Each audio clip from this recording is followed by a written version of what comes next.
All right, y'all. As a Central Park mommy who goes almost every weekend, I've been wanting to do an honest review of the playgrounds because I've been to almost all of them. Kicking it off with the biggest one in Central Park, which is Heckscher Playground. This one's really great because it's got bathrooms. It's got a water feature.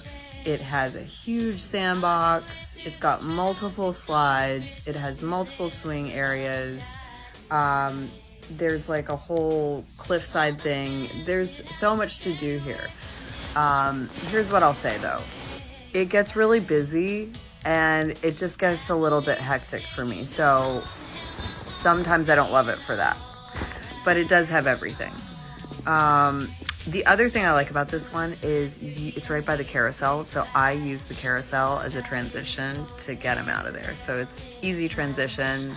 Solid playground. It's probably the more touristy of all the playgrounds because of where it's located. All right, second we've got Billy Johnson. I love to hate it. I hate to love it. I have so many feelings about it. Starting off with this massive slide. My son loves it, and I finally feel like he's at an age where it doesn't send me into total fear.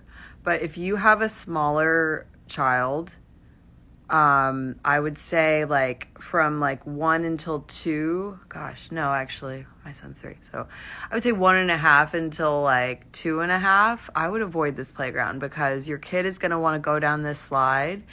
And depending on the time, if you go on the weekends when it's really crowded, there are big kids that barrel down this slide.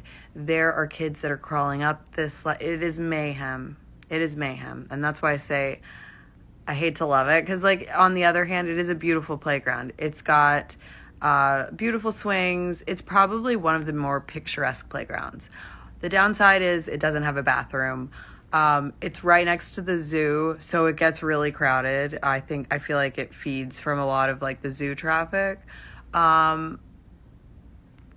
I sometimes I'm in the mood for it, but I like to go like not on a Saturday when it's not, or like early, so you can avoid this. But if you have a smaller kid, I would probably not. I would avoid this one.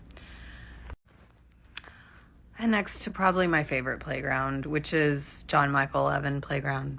It is just, it's perfect. 10 out of 10. It's quiet.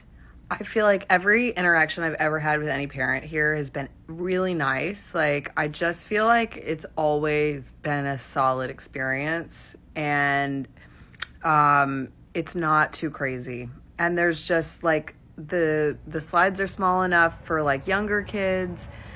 It's spread out. There's like a water feature, but it's not too crazy. It's really beautiful. I love it. It's up in the 70s and it's kind of tucked away above the pond. Probably my favorite, or second. Great playground. Love this one. It just is kind of far for me because it's Upper West Side, but Safari Playground is amazing. It has these rhinos. Dean had such a good time here. It also has these canoes. Love it. Really solid. I need to say there is not a bathroom on this one either. So, and I feel like there's not a bathroom close to this one. So that would be a downside. But in general, look at us having a great time. All right, this is Ancient Playground. I think that's the name of it. That's right by north of the Met. I don't go to this one often. There is a bathroom close. It's like right hooked around outside. You like that I'm updating you on all the bathroom situations. This one, it's big. It's kind of a maze. But Dean had a really good time. So I would say 10 out of 10. It's got like a big tire swing. I don't remember the sand aspect, but we don't go to this one that often. All right, this is East 72nd Playground. Historically, this has not been my favorite, but recently I've become a bigger fan of it now that Dean's getting a little bit older. When he was younger, I didn't like this one so much. He got hurt climbing up like one of the side. It's very rocky, the architecture, but also The way it's designed here, so this is like a water aspect, and this is why I like it now. Dean had a really fun time playing in here, but the downside of this playground is the way it's set up. You're constantly, like, your kid is going to run under this little tunnel right here, and you're going to have to chase. You're not going to want to duck your head under there and run under that tunnel. It's too low. So you're going to have to, like, run around. It's just too hard to chase your kids here. It's going to be, if you have older, like 4 and up, I would say this playground is golden for you. If you have younger kids, it's just kind of dangerous, in my opinion. But it's beautiful.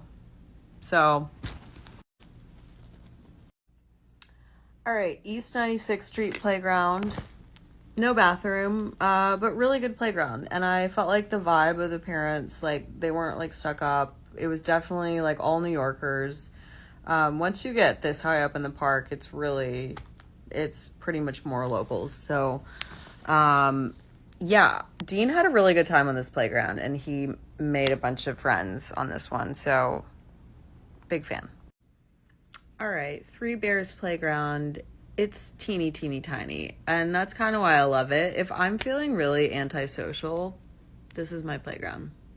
And some days that's my vibe. So it's also just tucked away, like, just north of the Met. And yeah, it's always just really quiet. Not many people go to this one. So I would say, yeah, if you're in an antisocial vibe, Three Bears. That's your best bet. All right, now to my absolute favorite, Adventure Playground, which is the one that's right next to Todd's Playground. Here's why I like it. It does not have any swings. If your kid wants to do swings, you're right next to Todd's Playground that has swings. But as a mom who has a son who loves to run around and go right behind swings and get hit when kids are swinging, this is the first playground I felt confident bringing Stella and Dean. And so I will say, if you are a new mom to 2, you have a toddler and a smaller baby, the dynamics of Adventure Playground, I think, are perfect for that dynamic. So it's just easy to watch your kid and also juggle an infant if you have to. And I see a lot of parents doing that. And also, like I said, it's right behind Tavern. It's all locals, I think. And just really solid. Everything's updated. There's a water feature. If you have to go to the bathroom, you can go to Tavern. Which also, by the way, I could do a whole bathroom review of Central Park, but FYI, Tavern on the Green is the best bathroom. It's the best.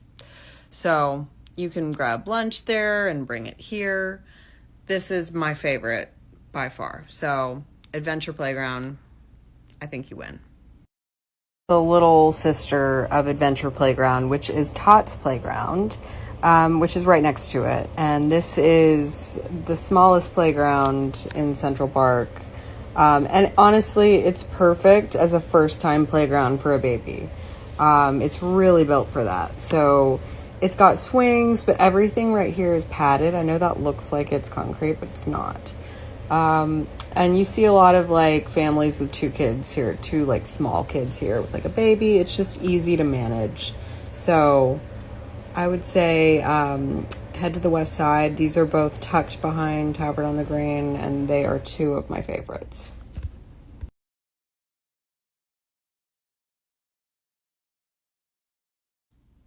And now to my least favorite.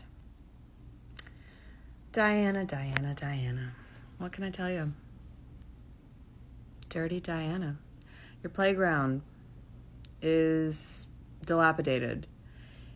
There are hornet's nests in this structure. The slides are dangerous. The little thing that you cross it's just, there are bees that are living in all the things around. I've seen rats. The only upside to this playground, the only reason to go is if you're going to the Natural History Museum. It's the closest playground. But honestly, of all the playgrounds I've been to in Central Park,